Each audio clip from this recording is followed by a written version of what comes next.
पानी रखा है, और आपको पता है वो ही पानी हम ग्रहण करते हैं जो प्लास्टिक में रखा है। तो जिस चीज में जो सब्जियां फल उग रही हैं उनके अंदर प्लास्टिक के माइक्रोब्स आ रहे हैं, छोटे छोटे, जिनको हम खा रहे हैं, क्योंकि हमने इतना प्लास्टिक फेंका है जो जाके सब जल में और सब में विसर्जित कर दिया गया है। तो वो सारी चीजें वापस हमारे पास आई, प्रकृति को जो हम देंगे वही हमको मिलेगा। लेकिन द वर्ल्ड द बेस्ट चीज है, बेस्ट विल कम बैक, आपके पास वही आएगा जो हम देंगे। तो क्या हम एक छोटा सा गैरिया ले सकते हैं? अभी मैं जनजातीय गौरव दिवस वाले दिन चंदन चौकी, तो मैंने वहाँ आरती राणा जी से मुलाकात करी, श्री डॉक्टर आरती राणा जी, वहाँ की बहुत सारी जनजातियाँ वाली बहनें जो प्रकृति का संरक्षण कर रहे हैं। भगवान बिरसा मुंडा ऐसे ही कहा, मुंडा जनजाति के बिरसा जो थे उन्होंने प्रकृति जनजाति आज भी प्रकृति हैं। तो जो केले के तने का वेस्ट होता है हम नहीं खरीदते, उससे इतने सुंदर बैग्स बनते हैं ना, बटुए बनते हैं, डलवे बनते हैं, और वो सारी की सारी चीजें विदेशी कितने डॉलर्स में खरीदते हैं। Do you know it? वो नीम की दातुन जो हमारे दांत को सभी बैक्टीरिया से मुक्त करती है। मेरी स्वयं की बहन पिछले 26 वर्षों से अमेरिका जैसे देश में रह रही है, वो एक दातुन $20 की रहती है। उसका उपयोग करेंगे, बीमारी से बचेंगे और अपनी वाणी को हम विराम देंगे। धन्यवाद। धन्यवाद परम जी, आपके इस खोजपूर्ण उद्बोधन कार्यक्रम को रोचक बनाते हुए। पहले भी अगर इस कार्यक्रम में कोई बहनें आई होंगी तो उन्होंने देखा होगा एक प्रश्नोत्तरी की व्यवस्था है, सही उत्तर देने वालों को आकर्षक पुरस्कार भी है, लेकिन इसके कुछ नियम हैं।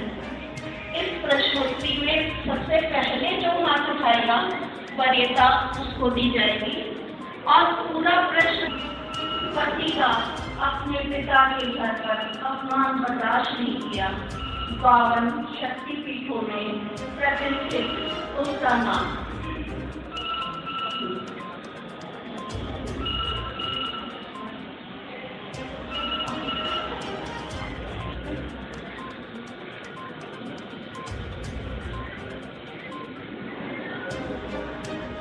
तो माता जिसने अपने पुत्र चंदन का बलिदान करने में लेश मात्र भी संकोच नहीं किया, उसका नाम पता था। सही जवाब।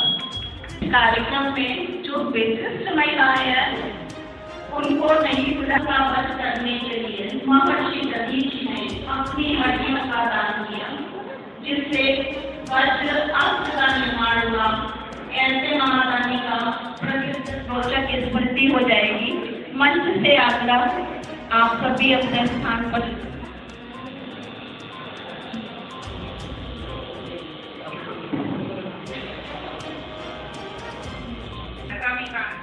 मातृशक्ति के संभव नहीं था,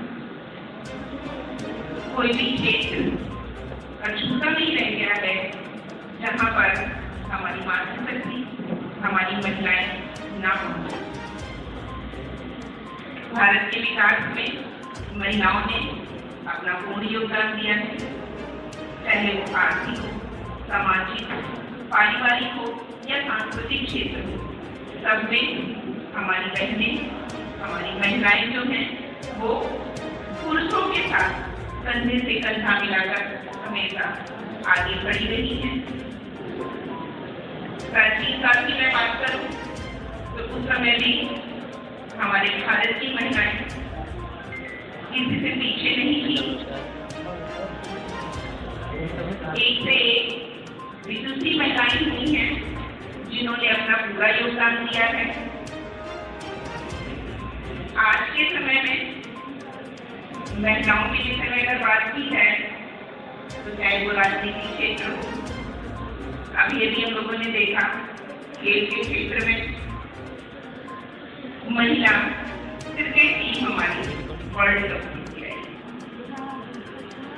हमारे प्रधानमंत्री माननीय नरेंद्र मोदी जी ने ऑपरेशन सिंदूर चलाया, उसमें भी हमारी महिला आगे रही और उन्होंने सफलता हासिल की, क्योंकि जो हमारे शिशु हैं वो भाभी हमारे देश लाया कि कुछ अतिथि हमारे आ गए थे और कुछ अतिथि आ नहीं पाए थे।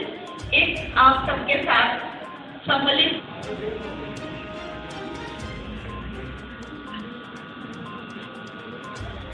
मैं यहाँ पर अतिथि के रूप में आई थी। तो यहाँ पर जो इन्होंने जितने भी प्रवक्ता हैं उन्होंने इतना बढ़िया भाषण दिया है और सहजता से बताया है कि कैसे हम लोगों को घर परिवार और ये पृथ्वी पर जो भी पर्यावरण है और उसके लिए इतना अच्छा हम लोगों को उपदेश दिया कि मन बहुत अच्छा प्रफुल्लित हो गया है कि हाँ हम लोगों को भी आगे बढ़ करके कुछ करना चाहिए अपने लोगों के लिए, अपने परिवार के लिए, अपने देश के लिए। अगर देश के लिए करें तो समझ लीजिए ऐसा लगता है कि हमने अपने परिवार के लिए किया। धन्यवाद। मैं ये बताना चाहती हूँ कि अपने बच्चों को शिक्षा के क्षेत्र में हमेशा अमीरी हो या गरीबी हर औरत को अपने बच्चों को आगे बढ़ाना चाहिए। और यहाँ आके मुझे बहुत ही अच्छा महसूस हुआ कि यहाँ जो पहली क्या नाम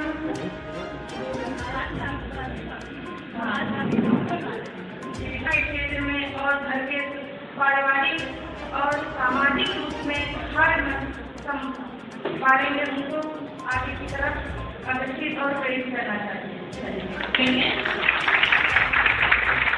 एक बात और हो जाए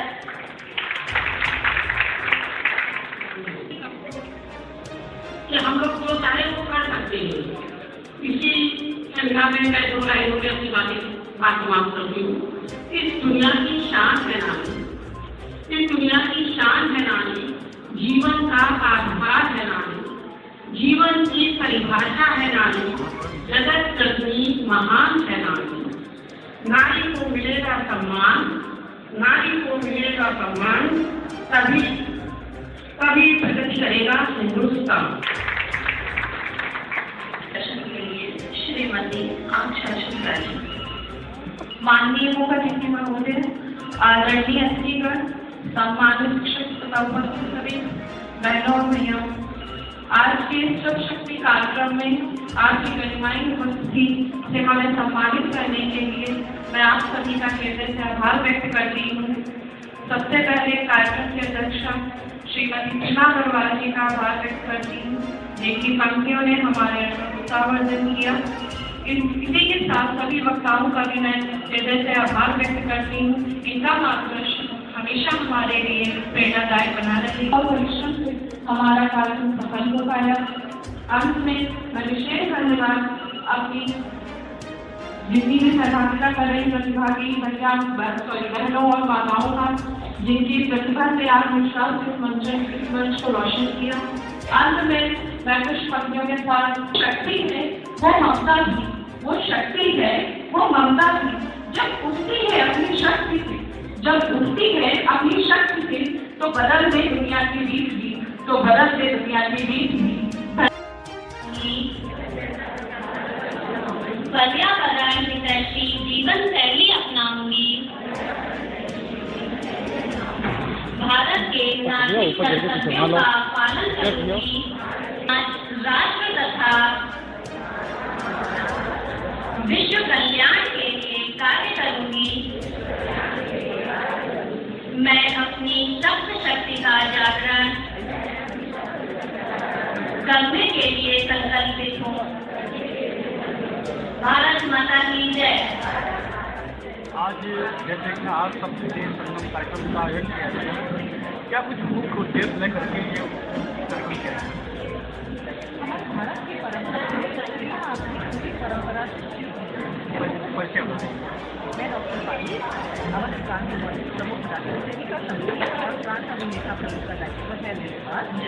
इन कार्यक्रमों का मेरा उद्देश्य परिवार परंपरा को वापस जीवन देना है। वर्तमान व्यवस्था पर अगर हम विश्वास करने वाले चुनाव देखते हैं कि हमारे राष्ट्र में कितना समय होगा और पुराने समय को याद करें परिवार में एक साथ बाकी और सबसे बड़ा कारण आ गया है मोबाइल। हम मोबाइल का सदुपयोग करें जब बच्चा अपनी माँ की बात करे माँ के पास समय वो उसको चाहती है कि बच्चा बाहर जाकर लोगों को दूर जाकर अपनी बातों के लिए ऐसे कार्यक्रम आयोजित करने पड़ रहे हैं आज भारत में। ये एक जरूर विडम्बना है और ये सबसे शक्ति कार्यक्रम मात्र शक्ति है कि वो अपनी शक्ति को पहचाने। हम कैसे नारी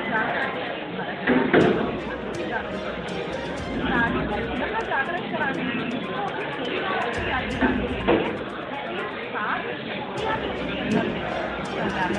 उसको अपने विषय की पहचान निजी शक्ति को अपने संस्कार प्राप्त करेगी, समाज में अच्छे नागरिक बनेंगे और हमारा राष्ट्र पुनः विश्व गौरव को प्राप्त करेगा।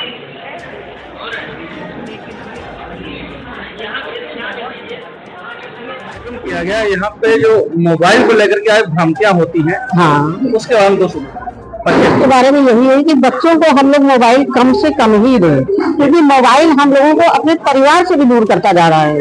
हम लोग जहाँ 10 लोग इकट्ठे होते हैं, अब ये परंपरा हो गई है कि अगर एक कमरे में हम लोग छुट्टियों में भी इकट्ठे हुए हैं तो सब अपना अपना मोबाइल चला रहे हैं, किसी को किसी की फुर्सत नहीं है। बच्चा हमसे कोई क्वेरीज अपनी शांत करने के लिए आता है तो हम लोग कहते हैं बेटा थोड़ी देर बाद आना, अभी मैं बिजी हूँ। ये हम लोग ना करें, इससे बच्चों का बचपन भी खराब होता है और वो अपनी कोई भी बात हम लोगों से शेयर नहीं करना चाहते। आज मोबाइल तो हमारा व्यक्तिगत जरूरत बन चुकी है, पढ़ाई के लिए देखे वो, बिजनेस के लिए देखे वो। हाँ, वो यूज करें, सदुपयोग करें, दुरुपयोग ना करें और ना ही अपने बच्चों को करने दें। उन पर निगाह भी रखें कि बच्चा किस तरह से मोबाइल में क्या देख रहा है, क्या कर रहा है, क्या नहीं कर रहा है। धन्यवाद। जो आज का दौर है, दौर को लेकर के जो महिलाओं में शिक्षा का अभाव देखा जा रहा है, जिसके कारण आज परिवारों का विघटन हो रहा है, मामले कोर्ट बन जाते हैं, पेंडिंग रहते हैं, वहाँ पे बच्चे अनाथ रहते हैं, ना माँ का प्यार मिलता है, ना दादा दादी का, ना निहार का। इस संबंध में प्रकाश डालिए। इसी मैं रजनी कपूर, सरस्वती शिशु वाटिका की शिक्षिका। ये विघटन ना हो, परिवार ना टूटे, हमारा समाज एकत्रित रहे, इसी जरूरत को देखते हुए हमारी विद्या भारती ने सप्त शक्ति संगम प्रोग्राम स्टार्ट किया है, शुरू किया। प्रत्येक विद्यालय में ये प्रोग्राम करे जा रहे हैं, माताओं को आमंत्रित किया जा रहा है और मुख्य वक्ता बुलाई जाती हैं। जो विषय दिया जाता है उस विषय पे बोलना होता है और ये पूरा प्रयास किया जा रहा है कि जो भी विघटन, आपका क्वेश्चन है, विघटन हो रहा है परिवार में, वो ना हो और जो अच्छी अच्छी बातें बताई जाती हैं, मुझे लगता है कि माताएं उसको ध्यान से सुनती हैं और उसका प्रभाव उनके ऊपर जरूर पड़ेगा। और जो भी कमियां हैं उन्हीं को इस कार्यक्रम में उजागर किया जा रहा है और मुझे पूरा विश्वास है कि जो भी हमारे समाज में बुराइयां फैल रही हैं, क्योंकि माताएं ही परिवार की मुख्य रोल अदा करती हैं, उन्हीं का कार्य होता है सबको देखना करना, तो माताओं को ही प्रशिक्षित किया जा रहा है, जागरूक किया जा रहा है और उनके अंदर की जो शक्तियां हैं जो उन्हें नहीं पता है उसी को जागरूक करने का प्रयास किया है। एक शिक्षा को लेकर के बहुत बड़ी समस्या सामने आ रही है कि जब व्यक्ति पढ़ लिख जाता है और फॉरेन कंट्री में नौकरी करता है, जब उसके माँ बाप को अपनी आवश्यकता होती है बालक की, पोता पोते की, तब वो प्यार उनको नहीं उपयोग हो। इस बारे में क्या कहना है? अगर मैं अपना विचार रखूं तो आप बिल्कुल शिक्षित करिए अपने बच्चों को, शिक्षा देना बहुत जरूरी है। साथ में संस्कार जरूर दीजिए, संस्कार के साथ ही शिक्षा होनी चाहिए। इसका पूरा प्रयास हमारी विद्या भारती करती है कि वो कितना भी दूसरे देश में चले जाएं, अपने जीविकोपार्जन के लिए चले जाएं, लेकिन वो अपनी माटी से जुड़े रहें, अपने पेरेंट्स को ना भूलें। इसलिए संस्कार युक्त शिक्षा की आवश्यकता है, जिसका पूरा प्रयास हमारी विद्या भारती कर रही है।